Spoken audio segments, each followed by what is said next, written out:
quero começar, Renan, já explicando aqui que o senhor é pré-candidato pelo Missão. Pela Missão. Eu queria que o senhor explicasse para a gente o que é a Missão.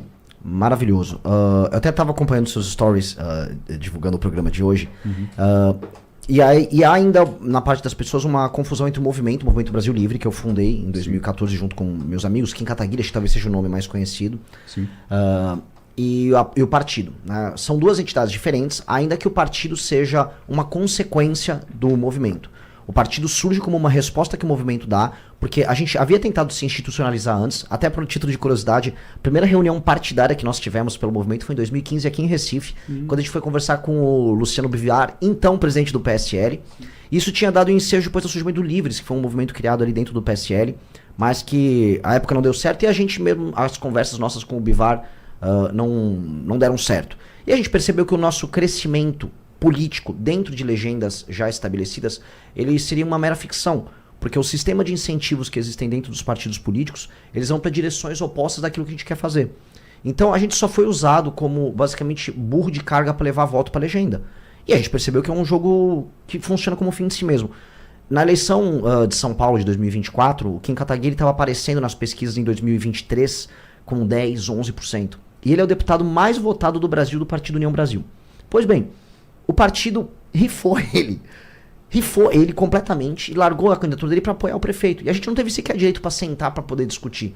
Então, estava muito claro para a gente que o nosso papel seria um papel secundário. Então, a gente precisaria ter um partido político, de fato. E aí, olhando a ideia de montar um partido político, a gente precisava ter um partido político em que a experiência do membro, do partido, do filiado, fosse real. Ou seja, vocês sempre eram tratados como valiosos porque carregavam votos, mas levavam votos para as legendas, mas não eram tidos como membros das legendas, não eram considerados como parte daquilo. Exato, porque as legendas são negócios. Salvo uma ou outra exceção, em geral dentro da esquerda, e aí eu vou agora tomar porrada da galera direita que está ouvindo, salvo uma outra exceção dentro da esquerda, em que existem partidos orgânicos, ideológicos, a começar pelo PT. É o nosso adversário ideológico mais óbvio. Dito isso, ele é um partido. O que a gente chama de centro e direita são unidades de negócio, que inclusive são quase indistinguíveis entre si, né? Porque qual é a diferença do PP pro PSD? Ninguém sabe, porque não tem. Então, nesse modelo a gente só é útil levando voto. A gente não é útil pra mais nada pra esses caras. E o que acontece? Toda essa juventude que nos apoia, toda essa molecada que tá querendo fazer propostas novas pro Brasil, ela não tem espaço. E não tem como ter espaço. Ele só vai ser visto assim, você tem como me trazer voto? Não, então não enche o saco, vai embora daqui. E o partido responde a isso, a gente agora tem uma casa. E aí qual é a missão da missão? De maneira muito clara, o Brasil ele está entrando agora no meio do século XXI, numa posição fraca do ponto de vista econômico. O Brasil não conseguiu resolver suas desigualdades regionais, sociais, de toda sorte. O Brasil é um país que continua violento, está tendo parte do seu território ocupado por facções criminosas.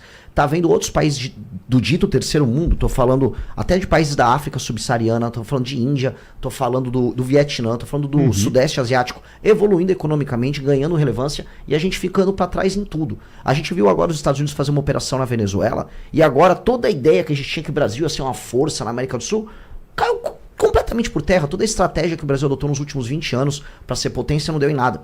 A nossa geração, ela tá muito ansiosa e muito angustiada, porque eu até não é uma pergunta indelicada, mas qual a tua idade? Eu tenho 43. 43, você é da minha geração. A nossa geração não conseguiu amealhar, vamos dizer, ganhos pessoais, não conseguiu comprar casa, carro, como as gerações anteriores. Sim. Então essa angústia que a nossa geração tem que ser manifesta num projeto político. Então esse projeto político, de maneira clara, é um projeto político geracional. Pega a minha geração e a sua, geração millennial, mas vai pegar muita geração Z que está especialmente angustiada. Renan, como é que o senhor se coloca? Eu quero colocar isso assim de uma forma que... Mas como é que o senhor se coloca? Porque hoje, com polarização, todo mundo fica... Eu digo porque eu sofro isso aqui. Qualquer coisa que eu falo, se for ruim para a esquerda, eu sou extrema-direita. Se for ruim para a direita, eu sou comunista. Então, sim, assim, eu fico nessa... A gente fica aqui, a gente que está na área de comunicação fica com isso. Então, dentro dessa polarização, fica sempre aquela... Sim, mas ele é de esquerda... Quem está nos ouvindo agora, mas ele é de esquerda ou de direita, ele é o quê, afinal? Como é que o senhor se coloca dentro dos espectros da da política. Com certeza deve estar brasileira. falando isso nos comentários agora. E eu passo pela mesma coisa que você passa, porque a gente pode ser qualificado de uma leitura mais clássica sobre esquerda e direita como um grupo de direita. Tá. Historicamente, você vai olhar. Nós defendemos leis mais duras no combate ao crime, nós não temos essa perspectiva de um garantismo penal, por exemplo. A gente acredita que o Estado tem que ser eficiente, menor, mas do ponto de vista clássico, né, se isso nos adequa à direita, do ponto de vista posicional, como nós fizemos oposição ao governo Bolsonaro, então as pessoas que são bolsonaristas falam, não, então você só pode ser um comunista. E aí é um tipo de discussão que não leva a lugar nenhum, porque é uma discussão meramente de, vamos dizer, sistemas relacionais. Eu tô com o Bolsonaro e eu posso defender o que eu quiser se eu tiver com o Bolsonaro, portanto sou de direita. Então, assim, nesse sentido, em termos de proposta, a gente vai estar mais alocado à direita, ainda que a gente seja, por conta do nosso livro de propostas, que é o livro amarelo, muito versátil. A gente vai pegar propostas, por exemplo, que o Ciro Gomes começou a tocar no Ceará na parte de educação e vai falar, isso aqui serve pra gente. A gente acha que o Estado tem um papel fundamental, maiormente aqui na região do Nordeste, em fomentar ilhas de desenvolvimento, polos de desenvolvimento. A gente acredita que o Estado, por exemplo, tem um papel para participar no desenvolvimento econômico. Então, então isso torna você mais ou menos liberal. Isso não interessa, a gente é pragmático. Então acho que a gente tem que ser colocado aqui como um grupo estritamente pragmático. E eu jogo o desafio especialmente para as duas torcidas que a gente tem, que é a torcida do lulismo e a torcida do bolsonarismo. Na prática, nem o Lula nem o Bolsonaro são radicais em nada. Eles são ultraconvencionais. Quando a gente fala assim, mas o Bolsonaro é um radical, que a gente fala, onde está o radicalismo do Bolsonaro, tirando o personalismo dele? Qual foi o radicalismo do Bolsonaro durante o mandato dele? E veja, estou falando isso aqui como crítica. Sim. Eu estou falando assim, radicalismo no sentido de ir à raiz do problema. Nunca foram a raiz do problema nada. Mesma coisa o governo Lula. Ele foi para uma eleição falando em picanha, em cerveja, em termos bem genéricos. Aí depois, agora para tentar ganhar a eleição, ele fez lá um acordo com o Trump, está discutindo quais são os benefícios que ele vai dar, se agora é luz elétrica, se é vale gás. Ou seja, radicalmente ele fez alguma coisa? Não fez nada. Então são dois governos convencionais, duas lideranças convencionais, e a única coisa que é extrema é a puxação de saco aos dois. E quando você olha para frente, você não consegue ver proposta, né? Você não consegue ver propósito e proposta realmente. Hoje, isso aliás, a política brasileira hoje é um campo árido em relação a isso, em relação a futuro. Mas, Fernando Castilho. Senhor Renan, como o senhor falou nas primeiras palavras, vocês, olha, a gente não quer se colocar alinhado à direita, né, do bolsonarismo, nem à esquerda de Lula. Portanto, vocês veem uma avenida de oportunidades aí no meio, né, principalmente com o público jovem, como o senhor disse, de até 50 anos.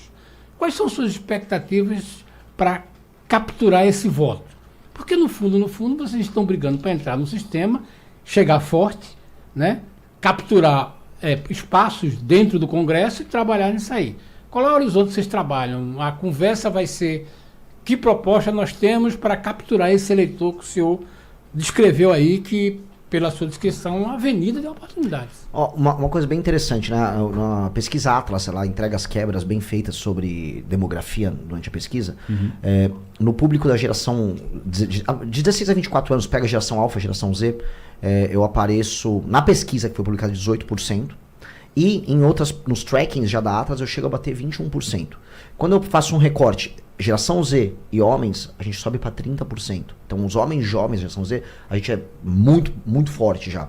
Então, o nosso discurso já chegou nessa geração. Naturalmente, essa geração tem que ter um poder de contaminação nas gerações mais velhas. Então, tem um processo em que essas gerações têm que convencer seus irmãos mais velhos, pais, avós, para a gente fazer essa contaminação das nossas propostas. Mas isso já vem acontecendo. O desafio nosso é fazer esse crescimento, né, geracional, para aí sim a gente estar bem competitivo para vencer as eleições. Só que há uma coisa muito boa, que esse tipo de público, o público mais jovem, ele costuma ser o público mais ativo. Ele também é um trendsetter, ou seja, ele é um cara que dita tendências. Então as pessoas, eles criam os memes, criam a linguagem política, são mais ativos em redes. E esse fenômeno é um fenômeno muito interessante. O Trump começou com esse público, o próprio Bolsonaro começou com esse público, e o Milei começou com esse público na Argentina. Então eu tô bem animado nisso. Aí não sei se eu não quero me estender muito, mas em termos de propostas, a gente está respondendo de maneira muito intuitiva aos problemas que a nossa geração enfrenta. Então, os problemas econômicos na ordem dos privilégios, na ordem do Estado, que é muito injusto do ponto de vista dos privilégios, os problemas de desigualdades regionais que nós temos, essas brigas regionais que foram sendo construídas ao longo dos últimos anos, porque a polarização está saindo no âmbito ideológico e está indo para um lance regional, e pouca gente está comentando. e a questão da segurança pública. E isso é muito importante para essas gerações, muito importante. Qual é o... A gente está no Nordeste, está no Recife, eu queria que o senhor dissesse qual é o grande problema do Nordeste que o senhor acredita que precisa ser atacado, precisa ser resolvido. Olha, assim, a gente tem uma coisa chamada Livro Amarelo. A gente tem um grupo de pesquisa que a gente está produzindo livros com propostas para o Brasil. E esse, de longe, é o maior desafio. Eu já começo essa pergunta e, assim, se a gente puder desenvolver bem esse tipo de discussão aqui no programa, eu ficaria muito feliz, porque essa pergunta é essencial. Resolver o Nordeste é resolver o Brasil. O resolver o Nordeste, você resolve, por exemplo, se você faz a geração de classe média no Nordeste, você muda o perfil eleitoral. Mudando o perfil eleitoral, você muda o perfil de representação, você acaba desconstruindo oligarquias, e a gente tem um problema clássico que é a elite política do Nordeste é muito arcaica. Não só elite políticas, as próprias elites econômicas são muito arcaicas. E isso traz consequências enormes para o restante da população. Você muda a dinâmica política nos pequenos municípios, né? A gente sabe que, por exemplo, aqui em Pernambuco, mais de 70% dos municípios têm como base econômica a administração pública. Ou seja, eles vivem de repasses estaduais e federais. Naturalmente são municípios inviáveis e as pessoas vivem da administração pública e a administração pública se torna um fim em si. Ela tem que ficar se repetindo. Alterar essa dinâmica é alterar a vida do Nordeste. E alterar a vida do Nordeste significa a gente mudar os sistemas e relações de poder no Brasil. Então a gente vê muita discussão, por exemplo, o São Paulo manda muito imposto pro governo federal. Pernambuco também está no saldo positivo, né? Mas recebe pouco, e Maranhão recebe muito, o Piauí recebe muito. Beleza, por que o Piauí recebe muito? Por que o Maranhão recebe muito e a vida não melhora? O que é feito com esse dinheiro? O que é a administração pública nesses estados? O que são esses municípios? Nós estamos criando um plano, e está dando muita polêmica, porque eu estou gravando muito, falando muito sobre isso, de alterar isso. E para muita gente isso é radical. Não radical do ponto de vista ideológico, mas radical do ponto de vista administrativo. E eu quero trazer essa discussão, porque eu acho que a gente vai precisar fundir municípios, e em alguns lugares, dada a inexistência de classe política capaz de administrar esses recursos para melhorar a vida das pessoas, a gente precisa colocar interventores. E de maneira clara, colocar interventores em muitos municípios que serão fundidos para a gente melhorar os índices. Não dá para você pegar, por exemplo, como aconteceu agora numa cidade, Coripe, lá na Bahia, todos os índices, o IDH é africano, de um país lá da África subsaariana ruim, porque hoje tem países da África subsaariana melhores que o Brasil já. Você pega os índices horríveis, aí você vai ter uma emenda, um repasse de emenda que é enviado por um deputado para fazer uma estátua gigante no meio do nada. São essas coisas. Não dá pro dinheiro ser direcionado para isso, enquanto o prefeito não tem obrigação nenhuma em melhorar os índices do SAEB, o IDEB não melhora, os índices de saneamento não melhoram. Então não há, por parte da administração pública, nenhum tipo de empenho ou cobrança da própria população que vende o voto para os políticos em melhorar a vida. Então o dinheiro é coletado ao redor do Brasil em atividades produtivas e é enviado para uma massa de administradores públicos improdutivos. Isso precisa ser alterado. E essa dinâmica precisa ser tocada assim, de maneira dramática. Então, a ideia, eu tinha visto já uma postagem sua nas redes, a ideia seria, uma das ideias no caso, seria fazer fusão de municípios. Fusão de municípios. Municípios que hoje não têm condição de se sustentar, junta 2, 3 municípios para poder... Sim. Para poder organizar direito. Sim, a gente junta 2, 3 municípios. E aí você reduz o gasto público, porque você corta 2 câmaras de vereadores, corta gastos com... Mas e como é que você faz? Ok, beleza, mas hoje a gente tem 70%, como o senhor disse, em alguns lugares, 70% da população vivendo de renda que é gerada por essas administrações, por essas instituições. Quando essas instituições deixam de existir, o que é que se faz? Tem algum tipo de fomento para que tenha lugar, empresas? Né? O que é que ocupa esse lugar? O que é que vai fazer a feira dessas pessoas? Que não é que o município, ao deixar de existir comunidade administrativa, que os empregos deixariam de existir ali. A estrutura formal da administração continuaria existindo. O que não precisaria ter 3 câmaras de vereadores, 3 prefeituras diferentes com secretários diferentes, sabendo que esses lugares não estão entregando nada. São secretarias de mentira. São secretarias que não fazem nada na prática, são apenas cabides. O que passaria a ter todas as administrações públicas desses municípios fundidos passariam a ter metas claras. Então eu vou dar um exemplo. Se eu juntei 4 municípios e eles estão mais ou menos autossustentáveis, você teria que ter indicadores para aquele município. Olha, você pegou lá o índice SAEB, está tantos pontos abaixo da média nacional. Se você subir, você tem uma meta em 4 anos de cumprir isso. Você tem 15% de cobertura de esgoto ou água, tem que subir para 40%. Você já sabe que são as coisas que tem que fazer, elas vão ser cobradas de você ao final do mandato. Se você não cumpre, o seu partido não recebe fundo partidário para a região, tampouco fundo eleitoral. A gente tem que alterar a lei, inclusive, que rege os partidos políticos, para que os partidos políticos se sintam estimulados a colocar administradores públicos que cumpram metas. Nos municípios que não tem nem arrecadação própria, aí o correto é botar um administrador. O governo federal brasileiro estabeleceu um administrador que vai colocar educação, saúde, saneamento básico, segurança em dia. Então, se é o governo federal que está sustentando, é o governo federal que vai administrar. Tem que botar um interventor. Porque tem um problema, e é o maior problema do Nordeste. Isso, se a gente vai ler Grande Sertão Veredas, se a gente vai voltar no nosso passado, o coronelismo se dava antigamente pelo medo. Pelo medo. Hoje o coronelismo se dá pela compra. A gente sabe que existe um sistema de compra de votos em todos os municípios. Aí não é só Nordeste, é Norte, interior de São Paulo. Meus pais vivem numa cidade com IDH similar à da Itália, que é Vinhedo. Dito isso, tem compra de voto. Compra de voto é a base da democracia brasileira. Fica todo mundo, ai, a democracia brasileira, gente, é compra de voto, todo mundo sabe que é. E no modelo de compra de voto, o cidadão, ele troca o futuro dele nesses 4 anos por um dinheirinho no curto prazo e por uma relação boa com o vereador, por exemplo. Isso tem que acabar. Essa indústria da compra de voto tem que ser desmontada para que critérios objetivos muito claros que avaliem a administração pública estejam dados. Hoje, a gente sabe muito bem que um prefeito vai e emprega a galera, por exemplo, numa cidade no interior aqui de Pernambuco, emprega a população na prefeitura, os vereadores ficam entregando serviços, recebe emenda de deputados federais, essa emenda é desviada, o desvio da emenda vira caixa 2, esse caixa 2 eles vão tocando esse universo paralelo de favores com a população. Chega o São João, taca ali uns artistas no São João, chega o fim do ano, taca ali mais artista, faz um show, a população acha normal e a vida fica girando. Isso não funciona. Isso é uma das principais razões para o subdesenvolvimento do Nordeste e para os problemas regionais que a gente tem. Isso precisa ser resolvido. Sobre, aproveitando esse modo que ele fala aí da fusão de administrações... Eu vou chamar Romualdo de Souza. Tá certo. É só uma questão de... Esse espaço que o senhor fala hoje tem dono. São os deputados. Sim. E certamente, quando o senhor disser assim, vamos pegar 4 municípios que são vizinhos, né? E são com essa... Vamos trabalhar isso aí. Certamente, os donos, entre aspas, os deputados votados, vamos traçar desse jeito, vão reagir.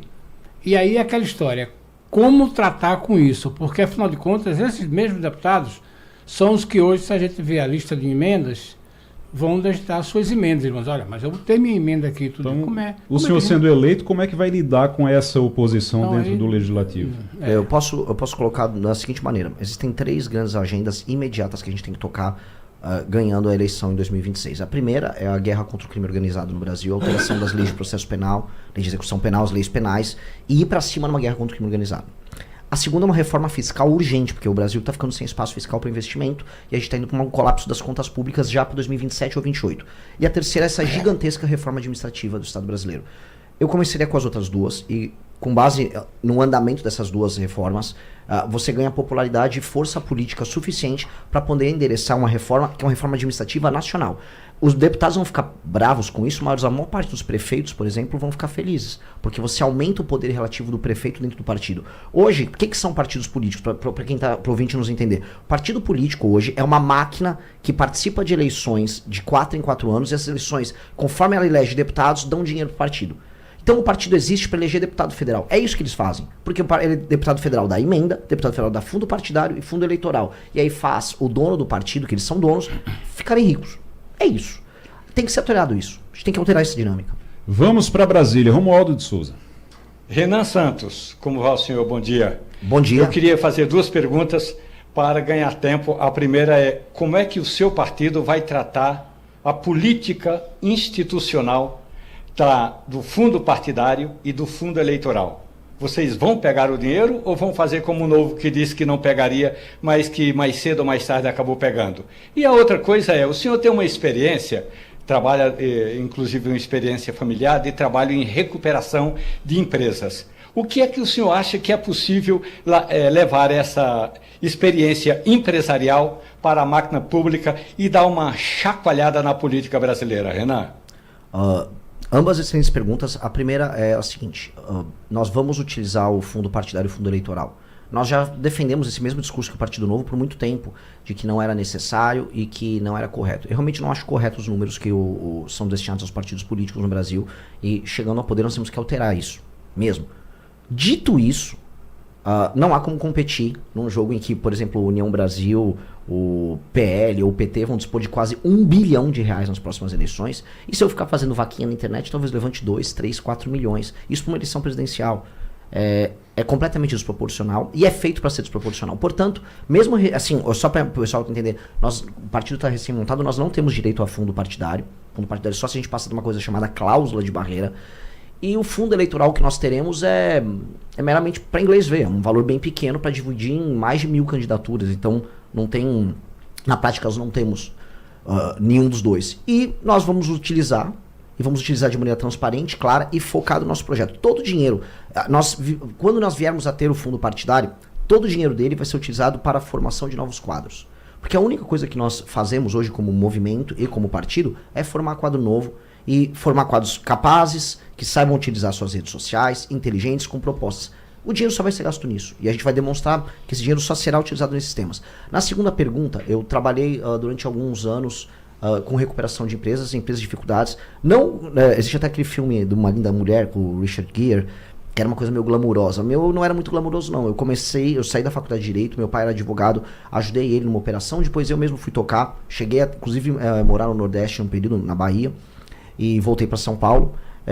A principal experiência que eu tive foi a experiência de sofrimento entendendo as burocracias e como empreender e atuar do ponto de vista econômico num país como o Brasil é proibitivo. E aí você começa a entender a necessidade que nós temos de reformas microeconômicas. Então, reformas microeconômicas que melhorem as relações de trabalho. Melhora a burocracia. Demais. O custo da energia elétrica. Quando você passa a tocar essas coisas, você começa a perceber, meu Deus, tudo é absurdamente caro. O custo para você mandar uma mercadoria de uma empresa para outra, o custo do pedágio. Você tem pedágio e estrada ruim ao mesmo tempo no Brasil. Então, a gente fala muito em reformas macroeconômicas. A agenda econômica, a gente fala em Brasília, sempre, não, os juros, não, o corte de gastos, não, o orçamento está em 5,8 tri, dá para reduzir e tal. Tá, mas é a reforma microeconômica.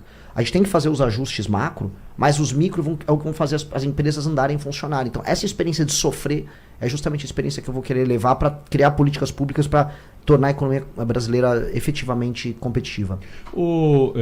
A gente está aqui conversando com o Renan Santos, que é pré-candidato à presidência da República pela Missão. O Renan ele está cumprindo a agenda em Pernambuco e está participando aqui, veio participar conosco de uma entrevista aqui na Rádio Jornal. E depois vai, inclusive, aqui continuar com a gente, vai com o Pedro Beja, né? Ali vai conversar também pela internet.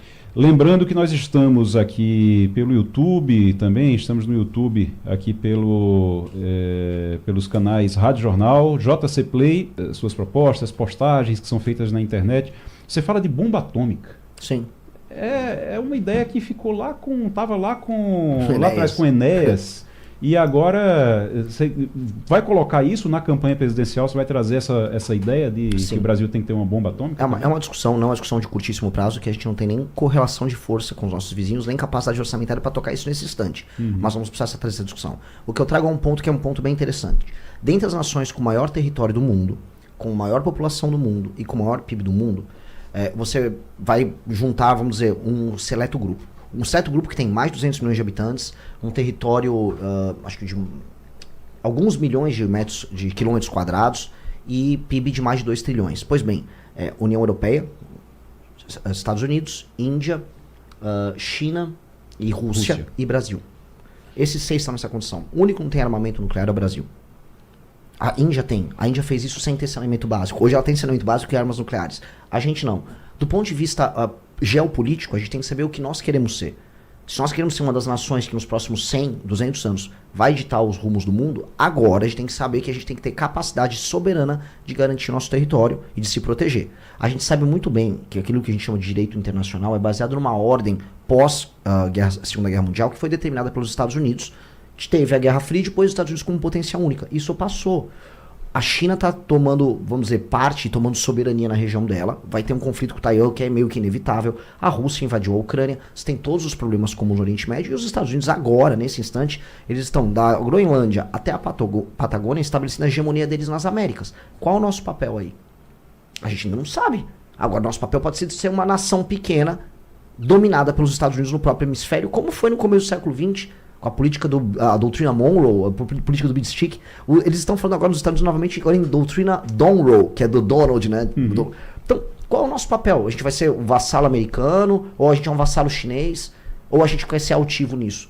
A gente tem condições de recursos humanos, naturais, território, de ser uma das grandes nações, uma das 5 principais nações do mundo que vão sentar na mesa e definir o que o mundo vai fazer. Nós temos essas condições. Nós queremos isso?